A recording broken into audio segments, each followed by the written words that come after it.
Lorsque Houphouët-Boigny apprend l'annonce du mariage entre Alassane Ouattara et Dominique, il va pleurer à chaudes larmes. Il en sera malade, cloîtré dans sa chambre, n'acceptant de ne recevoir personne.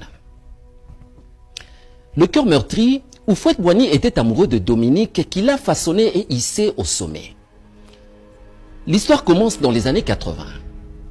La jeune et belle Dominique Folorou est mariée à un professeur d'économie qui meurt brutalement. Elle se retrouve veuve avec 2 enfants. Décidée de rester en Côte d'Ivoire, elle se lance dans l'immobilier.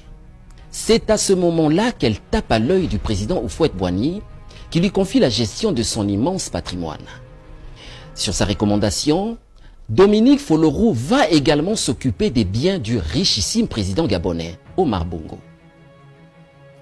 C'est le début d'une fulgurante ascension. Pour gérer ses fortunes, Dominique dirige une agence baptisée AICI. En réalité, Houphouët-Boigny, qui se sent amoureux de Dominique, la surnomme dans l'intimité Domi. Il est prêt à tout pour conquérir son cœur. Et Dominique le sait, et elle va jouer sur ça pour en tirer profit, s'enrichir et se hisser dans les cercles du pouvoir.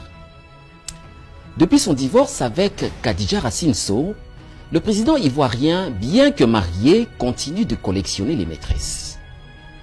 Au milieu des années 80, Dominique cherche un gestionnaire pour ses affaires.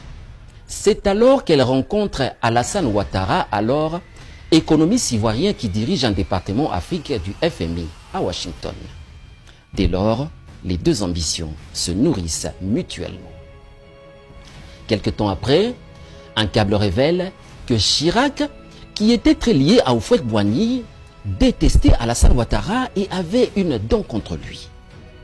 Ce câble explique également que la rupture effective entre Paris et Ouattara par le fait que Jacques Chirac avait désapprouvé son mariage à Paris avec la femme d'Houphouët-Boigny.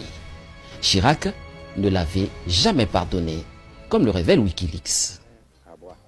Des années après la mort d'Houphouët-Boigny, Dominique va démentir cette information, disant qu'elle était la maîtresse du président Houphouët-Boigny, mais un télégramme classé secret défense de l'ambassade américaine à Paris, daté de 2005, et révélé en 2010 par Wikileaks, va remettre le sujet sur la table.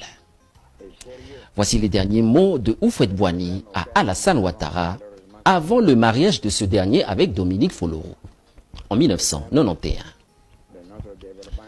Je te laisse la femme, mais je garde la confidente. D'après vous, qu'est-ce qu'il voulait dire par là? À tantôt.